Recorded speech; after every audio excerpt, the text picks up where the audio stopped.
N'avez-vous jamais ressenti, au plus profond de vous, que quelque chose clochait? Cette impression que l'histoire qu'on vous a racontée sur la résurrection de Jésus ne collait pas entièrement. Vous avez peut-être essayé d'ignorer, de vous forcer à croire. Mais vous voilà à regarder cette vidéo, et ce n'est pas une coïncidence. Baruch Spinoza, ce philosophe excommunié en 1656 pour avoir osé remettre en question les vérités sacrées, a passé 21 ans de sa vie à analyser des documents que l'Église ne voulait surtout pas que vous voyiez. Et parmi ces documents, il a découvert quelque chose qui a bouleversé tout ce qu'il pensait savoir sur le christianisme. 3 gardes romains, des tortures et une confession, enfouies depuis 2000 ans. Ce que je vais vous révéler dans les prochaines minutes n'est pas une théorie, ni une spéculation. Ce sont des registres documentés que Spinoza a traduits du latin original, des registres que le Vatican possède, mais n'a jamais divulgués. Et si vous continuez à regarder, vous comprendrez pourquoi cette information a été jugée si dangereuse, que des gens sont morts pour la protéger. Mais avant de commencer, je dois vous demander de comprendre une chose. Ce que vous allez entendre va contredire tout ce qu'on vous a enseigné, à l'église, à l'école, dans votre famille. Si vous n'êtes pas prêt à remettre en question 2000 ans de doctrine, fermez cette vidéo maintenant, parce qu'une fois que vous saurez, il sera impossible de revenir en arrière. Vous êtes toujours là, parfait. Cela me dit que vous êtes le genre de personne qui recherche la vérité, même si elle fait mal. Commençons par ce que tout le monde sait. Jésus a été crucifié un vendredi. Il est mort sur la croix. Il a été placé dans un tombeau. Et le dimanche matin, le tombeau était vide. Les évangiles disent qu'il est ressuscité. 2 milliards de chrétiens croient cela, comme un fait historique. Mais Spinoza a posé une question simple, une question que personne n'osait poser à voix haute. Si la résurrection a vraiment eu lieu, pourquoi l'Empire romain, avec toute sa bureaucratie obsessive, n'a rien enregistré à ce sujet? Les Romains documentaient tout, absolument tout. Ils avaient des registres des impôts, des recensements, des jugements, des exécutions. Un homme qui serait revenu d'entre les morts serait l'événement le plus extraordinaire de l'histoire humaine, et les Romains l'auraient simplement ignoré. Spinoza n'y a pas cru, et il a commencé à chercher en 1662, 6 ans après son excommunication. Spinoza a réussi à accéder à une collection privée de manuscrits à Amsterdam. Un commerçant juif qui avait fui le Portugal avait emporté avec lui des copies de documents qui avaient été introduits clandestinement hors du Vatican pendant le sac de Rome en 1527. Parmi ces documents, il y avait quelque chose que Spinoza n'avait jamais espéré trouver. Un registre administratif romain, daté de 64 après Jésus-Christ. Ce n'était pas un texte religieux, c'était de la bureaucratie pure. Le genre de document qui survit justement parce que personne ne le juge suffisamment important pour le détruire. Le document était une transcription d'interrogatoire. 3 gardes romains, qui avaient été désignés pour surveiller un tombeau en Judée, vers 33 après Jésus-Christ, étaient interrogés. Pas par des autorités religieuses, mais par des autorités militaires romaines. Pourquoi 31 ans plus tard? Parce qu'en 64 après Jésus-Christ, Rome était en flammes, littéralement, le grand incendie de Rome. Néron avait besoin de coupables, et les chrétiens étaient la cible parfaite. Mais pour condamner les chrétiens, Néron devait prouver que la base de leur foi était un mensonge, que la résurrection avait été une fraude, et il avait des témoins, des gardes qui étaient encore en vie. Spinoza a traduit chaque mot de cet interrogatoire, et ce qu'il a découvert a détruit toute possibilité de croire à la version officielle. Le premier garde s'appelait Marc Publius. Il avait 63 ans à l'époque de l'interrogatoire. Il avait servi comme légionnaire pendant 20 ans et avait ensuite été transféré à la garde de Jérusalem. Il était le chef du groupe qui surveillait le tombeau. Sous la torture, Marc a avoué ce qui suit. Et je vais lire les mots exacts que Spinoza a traduits. La nuit précédant le 3e jour, nous avons été approchés par 2 hommes. Ils portèrent des vêtements juifs, mais parlaient de grec. Ils ont offert à chacun d'entre nous l'équivalent de 5 années de solde. Ils ont dit que nous devions simplement dormir profondément, pendant quelques heures, que personne ne le saurait, que la pierre serait déplacée, puis replacée. Nous avons accepté l'argent. Spinoza a souligné une phrase spécifique. La pierre serait déplacée, puis replacée. Cela signifie que celui qui a planifié la fraude savait exactement ce qui allait se passer. Ce n'était pas une réaction spontanée. C'était un plan. Mais attendez, parce que le pire reste à venir. Le deuxième garde, Lucius Septime, a été encore plus précis dans son témoignage. Il a décrit les 2 hommes qui les ont soudoyés. L'un était grand, barbe grisonnante, une cicatrice sur la main gauche. L'autre était plus jeune, maigre, avec un accent que Lucius a identifié comme galiléen. Spinoza a comparé cette description avec les récits historiques des apôtres. L'homme le plus âgé correspondait parfaitement à la description de Joseph d'Arimathie, l'homme riche qui aurait fait don du tombeau à Jésus. La cicatrice sur la main gauche était mentionnée dans un texte apocryphe, comme le résultat d'un accident, dans la jeunesse de Joseph. Le plus jeune, avec un accent galiléen, pouvait être n'importe lequel des apôtres originaux. Mais le détail d'être maigre éliminait Pierre, connu pour sa constitution robuste. Spinoza soupçonnait que c'était Jean, le plus jeune des 12, le 3e garde. Caius Drusus a fourni le détail le plus perturbant de tous. Il n'avait pas accepté l'argent initialement. Il avait peur. Il savait qu'abandonner son poste était puni de mort. Mais les 2 autres l'ont convaincu. Ils ont dit qu'ils avaient déjà un accord avec le centurion responsable de la région. Le centurion était aussi impliqué. Quand Caius s'est réveillé le lendemain matin, le tombeau était vide. La pierre avait été déplacée et il y avait un groupe de femmes qui pleuraient à l'extérieur. Il a paniqué. Il s'est enfui et a passé les 30 prochaines années caché, terrifié que quelqu'un découvre ce qui s'était passé. Spinoza est devenu obsédé par ces témoignages. Il a passé des mois à croiser les informations, à vérifier les dates, à comparer avec d'autres documents romains de l'époque. Tout concordait. Les grades militaires, les noms des centurions, les valeurs de solde mentionnées. Ce n'était pas une fabrication postérieure. C'était un document authentique du 1er siècle. Mais il y avait un problème. Si la résurrection était une fraude, qu'est-il arrivé au corps de Jésus? Les gardes ne savaient pas. Ils avaient dormi. Quand ils se sont réveillés, le tombeau était vide. Mais Spinoza a trouvé la réponse dans un autre document. Et c'est là que l'histoire devient vraiment perturbante, dans un 2e manuscrit, également de la même collection. Spinoza a trouvé une lettre. C'était une correspondance entre 2 fonctionnaires romains en Judée, datée d'environ 35 après Jésus-Christ, 2 ans après la supposée résurrection. La lettre traitait d'un problème administratif.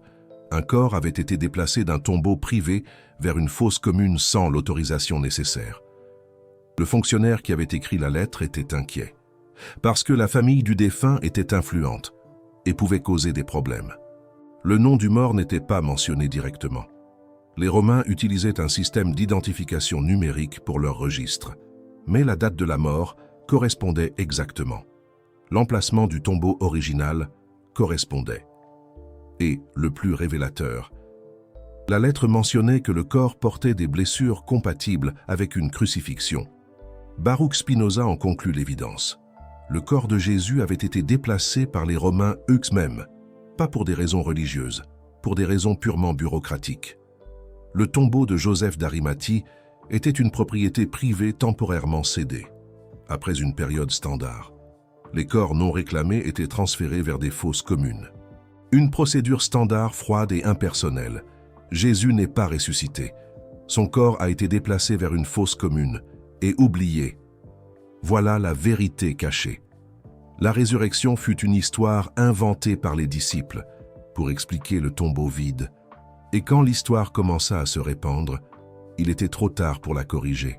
Le mythe avait déjà pris son envol. Il avait pris vie.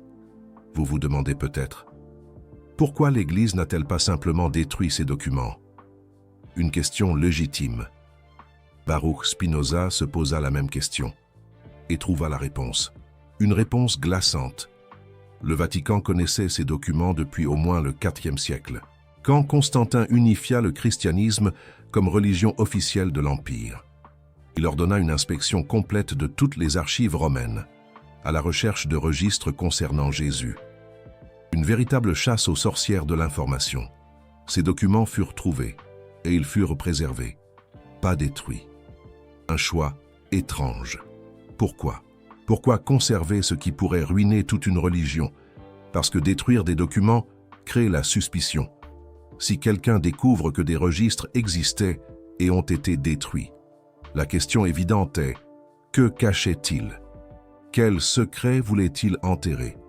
Mais si les documents sont préservés dans des archives secrètes, accessibles seulement à un petit groupe de cardinaux, ils peuvent être utilisés comme outil de contrôle. Pensez-y. Si vous êtes pape et que vous avez en vos mains la preuve que la résurrection était une fraude, vous avez un pouvoir absolu. Personne ne peut vous défier. Parce que s'ils essaient, vous pouvez menacer de révéler la vérité. La vérité qui fait peur. Et c'est exactement ainsi que le Vatican fonctionne encore aujourd'hui. Un jeu de pouvoir millénaire. Baruch Spinoza comprit cela. Et c'est pour ça qu'il ne publia jamais ses découvertes de son vivant. Il savait qu'il serait assassiné. L'Église avait déjà tenté de le tuer une fois, en 1660, quand un homme l'attaqua avec un couteau à Amsterdam. Spinoza s'en sortit de justesse. Un avertissement clair. Il garda ses traductions en secret, confia des copies à des amis de confiance, et mourut en 1677, à 44 ans, d'une maladie pulmonaire, que beaucoup d'historiens pensent avoir été causée par un empoisonnement lent et silencieux. Ces découvertes ne furent rendues publiques qu'en 1819, quand un descendant d'un de ses amis trouva les manuscrits dans un grenier à Leiden. Un secret gardé pendant des siècles. Mais voici ce qui me terrifie. Si ces documents existent depuis si longtemps, pourquoi n'en avez-vous jamais entendu parler? Pourquoi ce silence assourdissant? La réponse est simple. Contrôle de l'information, manipulation. Quand les manuscrits de Spinoza furent redécouverts en 1819, l'Église catholique avait encore une énorme influence sur les universités européennes. Les historiens qui tentèrent d'étudier les documents virent leur carrière détruite. Les éditeurs qui tentèrent de publier des analyses furent mis sous pression. L'information fut systématiquement supprimée. Un étouffement méthodique de la vérité. Et aujourd'hui, à l'ère d'Internet, on pourrait penser que c'est impossible. Mais ce n'est pas le cas. Le contrôle est plus subtil, mais toujours présent. Essayez de faire des recherches sur les témoignages des gardes romains. Vous trouverez des milliers de résultats disant qu'il n'existe aucun document romain sur Jésus, que c'est un mythe, que les chrétiens ont inventé des histoires. Un déni systématique. Ce n'est pas vrai. Les documents existants, ils sont dans les archives du Vatican. Et quelques copies ont fuité au fil des siècles. Des murmures à peine audibles.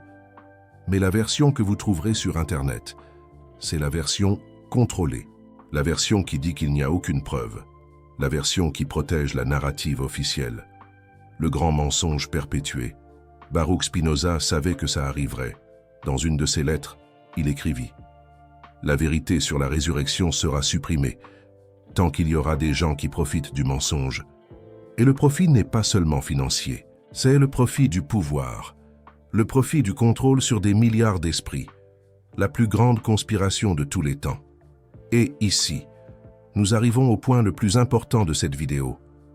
Pourquoi est-ce que tout ça vous concerne? Pourquoi est-ce que ça compte? Vous vous dites peut-être, ok, la résurrection est peut-être une fraude. Et alors? C'était il y a 2000 ans. Ça ne change pas ma vie, mais ça change. Ça change complètement. Tout est lié. Si la résurrection a été inventée, alors la base du christianisme est un mensonge. Et si la base est un mensonge, quoi d'autre est mensonge? Le péché originel? L'enfer? Le salut? Toute la structure de culpabilité et de peur que l'Église utilise pour contrôler les gens depuis 2 millénaires? Un édifice entier bâti sur du sable. Baruch Spinoza comprit ça. Et c'est exactement pour ça qu'il dédia sa vie à exposer la vérité. Pas parce qu'il haïssait la religion, mais parce qu'il aimait l'humanité et voyait comment le mensonge détruisait des vies. Une souffrance inutile. Combien de personnes ont vécu et sont mortes en croyant qu'elles étaient pécheresses, qu'elles méritaient la souffrance, qu'elles avaient besoin de l'Église pour être sauvées? Des vies volées, des milliards, littéralement des milliards de personnes au fil de 2000 ans. Un holocauste spirituel. Et tout est basé sur une histoire que 3 gardes romains confessèrent être fausse. Un édifice colossal reposant sur un témoignage fragile. Mais attendez, il y a encore une chose que je dois vous raconter. Et cette partie va vous choquer encore plus que tout ce que vous avez entendu jusqu'à présent. Préparez-vous. Les 3 gardes ne furent pas exécutés après l'interrogatoire. Ils furent libérés. Néron n'utilisa pas leur confession pour condamner les chrétiens. Les documents furent archivés et oubliés. Une décision abasourdissante. Pourquoi? Pourquoi ne pas profiter de cette occasion en or pour écraser le christianisme dans l'œuf? Baruch Spinoza passa des années à essayer de comprendre ça et trouva finalement la réponse dans un 3e document, la pièce manquante du puzzle. Néron changea d'avis. Pas parce qu'il croyait à la résurrection, mais parce qu'il réalisa quelque chose de bien plus sinistre, une stratégie machiavélique. Les chrétiens étaient utiles, ils étaient obéissants, ils croyaient que la souffrance terrestre serait récompensée au ciel. Ils ne se révoltaient pas, ne questionnaient pas l'autorité. Étaient le groupe le plus facile à contrôler, des moutons dociles. Détruire la base de la foi chrétienne serait une erreur stratégique. Il serait préférable de laisser les chrétiens croire à la résurrection, de les laisser se multiplier, et éventuellement utiliser cette foi comme outil de contrôle impérial, une vision glaçante. Et c'est exactement ce qui arriva 250 ans plus tard, quand Constantin officialisa le christianisme. L'instrumentalisation ultime d'une croyance. Néron comprit avant tout le monde. Le mensonge de la résurrection était plus valable que la vérité. Le pouvoir réside dans la manipulation des masses, et cette leçon fut apprise par chaque gouvernant depuis lors. Un héritage empoisonné. Vous regardez cette vidéo sur un appareil qui enregistre tout ce que vous faites. Des algorithmes analysent votre comportement. Des corporations en savent plus sur vous que vous-même. Et le gouvernement peut accéder à n'importe quelle information vous concernant quand il le veut. La surveillance est partout. Est-ce que c'est différent du contrôle que l'Église exerça pendant 2000 ans? La question se pose. Non, c'est la même chose. Seuls les outils ont changé. La prison est simplement devenue plus sophistiquée. Et tout comme les chrétiens croyaient en la résurrection, parce qu'ils voulaient y croire, les gens aujourd'hui croient en la démocratie, en la liberté, en le progrès, parce qu'ils veulent croire, même quand les évidences montrent le contraire. Baruch Spinoza l'a vu, il y a 350 ans. Il a écrit « Les hommes seront esclaves, tant qu'ils croiront en des sauveurs, peu importe si le sauveur est Jésus, ou un leader politique, ou une technologie. La croyance en une salvation externe est la chaîne la plus forte qui existe, et la seule façon de se libérer, c'est de tout remettre en question, absolument tout, y compris ce que vous venez d'entendre dans cette vidéo. Je pourrais être en train de vous mentir maintenant. Les documents que Baruch Spinoza a traduits pourraient être des falsifications. L'histoire des gardes romains pourrait avoir été inventée des siècles plus tard. Vous n'avez aucun moyen de le savoir avec une certitude absolue. Et c'est exactement le point. La vérité n'est pas quelque chose que vous recevez d'autres personnes.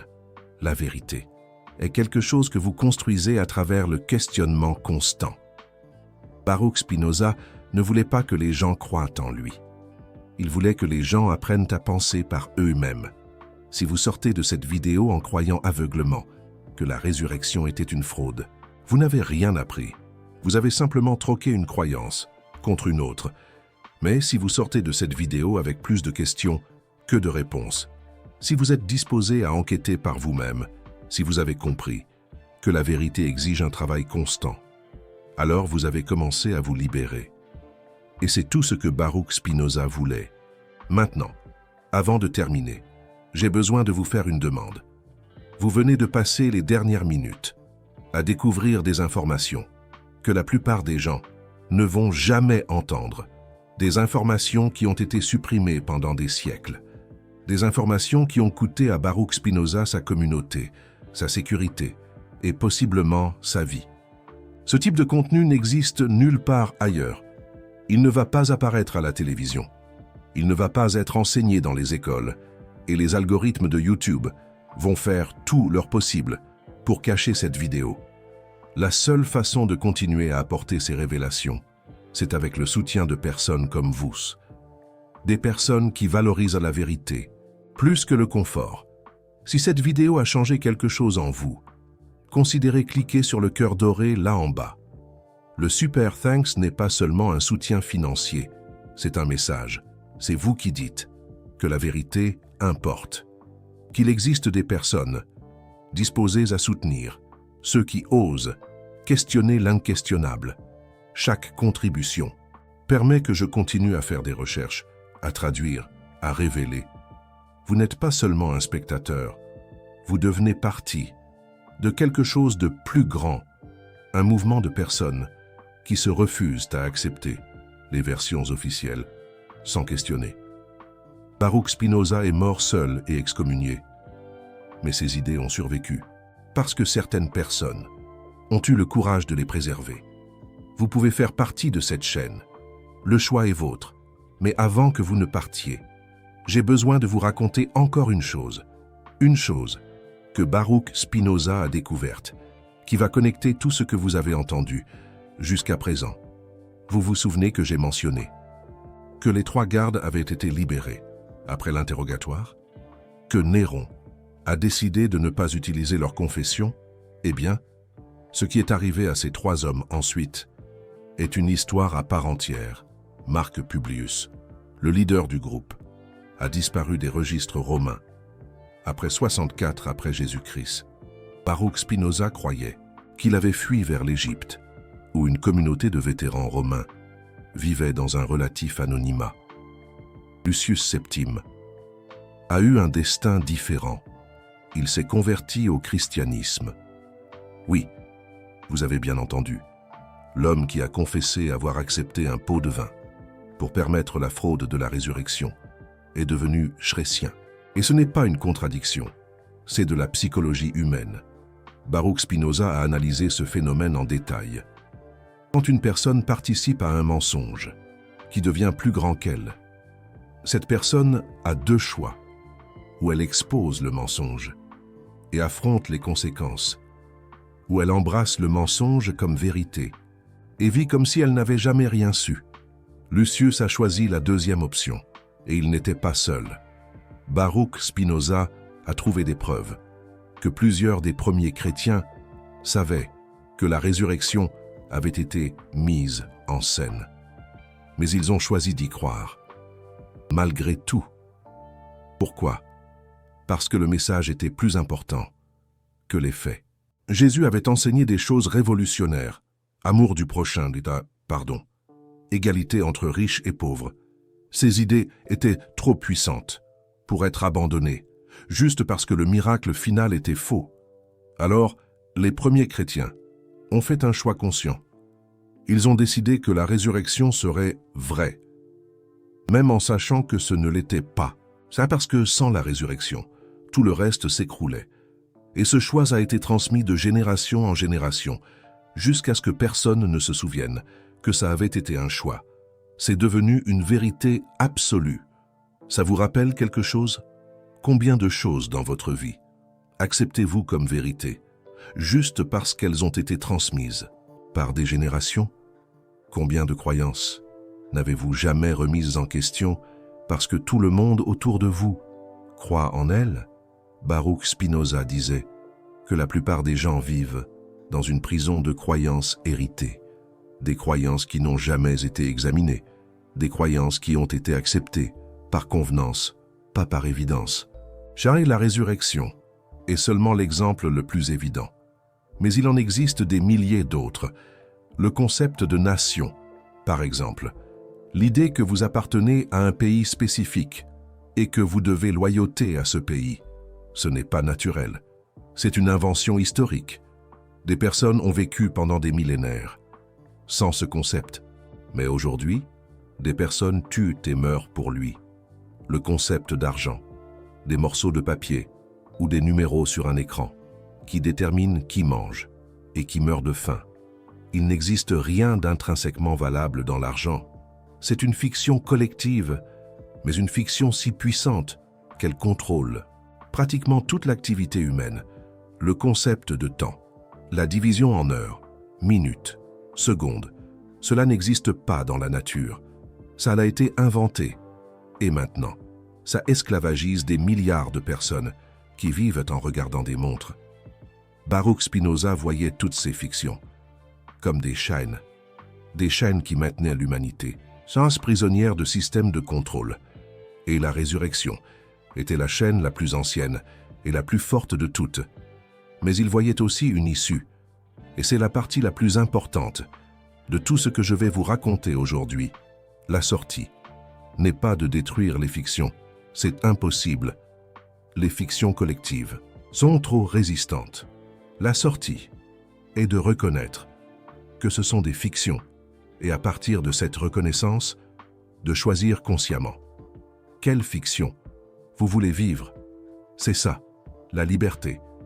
Pour Baruch Spinoza, ce n'est pas faire ce que vous voulez, c'est comprendre pourquoi vous voulez ce que vous voulez et de réaliser que la majorité de vos désirs ont été implantés par des fictions que vous n'avez jamais choisies. Quand vous comprenez que la résurrection a été un choix délibéré des premiers chrétiens, vous gagnez du pouvoir, le pouvoir de faire vos propres choix, le pouvoir de créer vos propres fictions ou de vivre sans elles. Et ce pouvoir est ce que l'Église craint le plus, parce qu'une personne qui pense par elle-même ne peut pas être contrôlée. Une personne qui remet en question les fictions n'accepte jamais l'autorité sans preuve. Une personne qui a vu derrière le rideau ne redevient jamais un spectateur passif. Et c'est pour cela que la vérité sur la résurrection de Jésus a été supprimée pendant si longtemps. Non pas parce qu'elle détruirait la foi. La foi survivrait. Elle survit toujours, mais parce qu'elle détruirait le contrôle, détruirait la hiérarchie, détruirait le pouvoir de quelques-uns sur beaucoup. Baruch Spinoza a écrit « La tyrannie de la pensée est plus dangereuse que la tyrannie de la force, parce que la force peut être combattue, mais quand vos propres pensées sont des prisons, vous ne savez pas que vous êtes emprisonné. Et la résurrection de Jésus est l'une de ces prisons, une prison que 2 milliards de personnes ignorent même habiter. Maintenant, je vais vous parler du troisième garde, Caius Drusus. Vous vous souvenez de lui, celui qui ne voulait pas accepter le pot de vin au début? Caius a eu le destin le plus intéressant des trois. Il est retourné à Rome après l'interrogatoire, a vécu encore 30 ans, et quand il était sur le point de mourir, vers l'an 95 après Jésus-Christ, il a écrit une lettre. Cette lettre a été trouvée par Baruch Spinoza, dans le même fonds documentaire à Amsterdam, et c'est probablement le document le plus important de tous ceux qu'il a traduits. Caius a écrit à son petit-fils, un jeune homme qui envisageait de se convertir au christianisme, et la lettre était un avertissement. Je vais en lire un extrait. Les mots exacts de Caius Drusus, traduits par Baruch Spinoza du latin original. Mon cher petit-fils, tu me poses des questions sur les disciples du crucifié. Tu veux savoir si leur foi est véritable. Je suis peut-être le seul homme vivant qui puisse répondre à cette question avec une certitude absolue, parce que j'étais là. J'ai vu le tombeau vide. Je sais comment il est devenu vide. Et ce n'était pas par miracle. C'était par l'or et la lâcheté, ma lâcheté. Et cela me hante chaque nuit depuis lors. Mais voici ce que j'ai appris en 60 ans à réfléchir sur cette nuit. La vérité du tombeau n'a pas d'importance, et ce qui importe, c'est ce que les gens font avec l'histoire. Les disciples du crucifié ont créé des écoles, ont soigné les malades, ont nourri les pauvres, ont construit des communautés où tous étaient égaux. Ils ont fait des choses que l'Empire romain n'a jamais faites. Et ils ont fait cela parce qu'ils croyaient en un mensonge. Cela signifie-t-il que le mensonge était bon? Non. Les mensonges ne sont jamais bons. Mais les actions qui sont nées du mensonge, étaient bonnes. Et cela me perturbe encore aujourd'hui.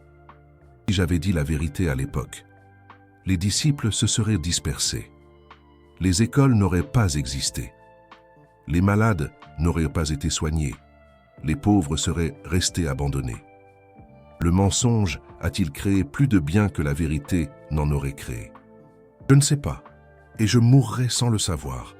Mais je te dis une chose, avant de décider quoi que ce soit, demande-toi, que ferais-tu de la vérité? Créerais-tu quelque chose de meilleur ou détruirais-tu simplement ce qui existe? Si tu peux créer quelque chose de meilleur, alors cherche la vérité à tout prix. Mais si tu veux seulement détruire, alors peut-être que la vérité n'est pas pour toi. Peut-être que tu n'es pas prêt. Cette lettre a tout changé pour Baruch Spinoza. Il avait toujours vu la vérité comme un bien absolu, quelque chose qui devrait être recherché avant tout. Mais Caius a posé une question qu'il n'avait jamais envisagée. La vérité est-elle toujours meilleure que le mensonge? Ou cela dépend-il de ce que vous en faites? Baruch Spinoza a passé des années à réfléchir à cela et est arrivé à une conclusion surprenante. La vérité n'est pas une destination, c'est un outil. Et comme tout outil, elle peut être utilisée pour construire ou pour détruire. Une personne qui découvre la vérité sur la résurrection de Jésus peut utiliser cette connaissance pour se libérer, pour remettre en question d'autres croyances, pour construire une vie basée sur la raison et les preuves. Ou elle peut utiliser cette connaissance pour attaquer les autres, pour détruire la foi de personnes qui y trouvent du réconfort, pour ressentir une supériorité intellectuelle sur ceux qui croient encore. La même vérité, des résultats complètement différents. Et c'est pour cela que Baruch Spinoza n'a jamais publié ses découvertes de son vivant. Non pas parce qu'il avait peur, mais parce qu'il n'était pas sûr que le monde était prêt. Il a écrit dans l'une de ses dernières lettres, « Révéler des vérités à qui n'est pas préparé. » C'est comme donner une épée à un enfant. L'instrument n'est pas le problème. Le problème, c'est qui l'utilise. Alors voici la question que je vous pose. Êtes-vous prêt pour cette vérité? Je ne vous demande pas si vous croyez ou non à la résurrection de Jésus. C'est irrélevant. Je vous demande ce que vous allez faire avec l'information que vous avez reçue aujourd'hui. Allez-vous l'utiliser pour grandir, pour remettre en question d'autres croyances, pour construire une vie plus authentique, ou allez-vous l'utiliser pour attaquer, pour dénigrer ceux qui croient encore, pour alimenter votre ego avec la sensation de savoir plus que les autres? Le choix vous appartient, et ce choix définit qui vous êtes, bien plus que n'importe quelle croyance religieuse. Baruch Spinoza est mort en sachant qu'il avait trouvé des vérités révolutionnaires, mais il est aussi mort en sachant que ces vérités étaient dangereuses, qu'elles pourraient être utilisées, aussi bien pour libérer que pour détruire. Et pendant 350 ans, ces vérités sont restées cachées, attendant le moment opportun, attendant des personnes qui seraient prêtes. Peut-être que ce moment est maintenant. Peut-être que vous êtes l'une de ces personnes. Ou peut-être pas. Peut-être que vous n'êtes pas encore prêt. Et c'est d'accord. Il n'y a pas de date limite pour la vérité. Elle sera là quand vous en aurez besoin. Le tombeau était vide. Ce matin, d'il y a 2000 ans. C'est un fait historique, ce qui s'est passé, pour qu'il devienne vide. C'est là que les versions divergent. La version officielle dit « Résurrection divine ». Les documents que Baruch Spinoza a traduits disent « Fraude humaine ». Et peut-être que la vérité se trouve quelque part entre les deux. Ou peut-être qu'elle se trouve au-delà des deux. Ce que je sais avec certitude, c'est que Baruch Spinoza a consacré sa vie à questionner. Et c'est pour cela qu'il a été excommunié, attaqué et probablement assassiné, parce que questionner est l'acte le plus dangereux qui existe, plus dangereux que n'importe quelle révolution armée, plus dangereux que n'importe quelle guerre. Parce que les révolutions changent les gouvernements, mais les questions changent les esprits. Et les esprits sont le véritable champ de bataille de l'histoire humaine. Vous venez d'entrer dans ce champ de bataille. Bienvenue. Maintenant, je veux vous entendre. Après tout ce que vous avez entendu, que croyez-vous vraiment? Team résurrection véritable ou Team fraude documentée. Il n'y a pas de réponse juste ou fausse. Je veux seulement savoir où vous en êtes maintenant, à cet instant, après avoir traité ces informations. Écrivez dans les commentaires. Et si vous connaissez quelqu'un qui a besoin d'entendre cela, qui est prisonnier de croyances, qu'il n'a jamais remises en question, partagez cette vidéo avec cette personne. Parfois, une seule information peut changer une vie entière. La vérité est là dehors. Baruch Spinoza en a trouvé une partie. Je l'ai apportée jusqu'à vous. Maintenant, c'est à vous de décider ce que vous allez en faire. La résurrection a peut-être été inventée, mais la capacité humaine de questionner est absolument réelle. Utilisez-la. Et laissez-moi vous confier une dernière chose. Une chose que Baruch Spinoza a écrite à la fin de sa vie, alors qu'il était déjà malade et qu'il savait qu'il allait mourir. Il a écrit « J'ai passé toute ma vie à chercher la vérité. J'en ai trouvé beaucoup, mais la plus grande vérité que j'ai trouvée, c'est celle-ci. La vérité ne libère pas celui qui ne veut pas être libre. Des millions de personnes pourraient avoir accès aux mêmes documents que j'ai traduits, pourraient voir les mêmes preuves, et pourtant, elles choisiraient de croire à la résurrection de Jésus. Non pas parce que les preuves sont faibles, mais parce que le mensonge est plus confortable que la vérité. Et ce n'est pas de la faiblesse, c'est la nature humaine, tout simplement. La question n'est pas de savoir si la résurrection de Jésus a eu lieu ou non. La question est, qu'est-ce que vous faites de l'incertitude? Est-ce que vous embrassez le doute et continuez à chercher? Ou est-ce que vous fuyez vers une certitude fausse et arrêtez de penser? Baruch Spinoza a choisi d'embrasser le doute et il l'a payé de sa vie. Mais il a aussi trouvé quelque chose que peu de gens trouvent, la paix. Une paix qui ne vient pas de la foi, dans des promesses de salut. Une paix qui vient d'accepter la réalité telle qu'elle est. Comme l'ont fait avant lui des penseurs stoïciens comme Épictète ou Sénèque. Il a écrit « Je n'ai pas peur de la mort, parce que je n'ai jamais espéré la vie éternelle. Je n'ai pas peur de l'enfer, parce que je n'ai jamais cru à une punition divine. Je n'ai pas peur du jugement, parce que je sais qu'il n'existe pas de juge au ciel. » Est-ce de l'athéisme? Peut-être, mais c'est un athéisme différent.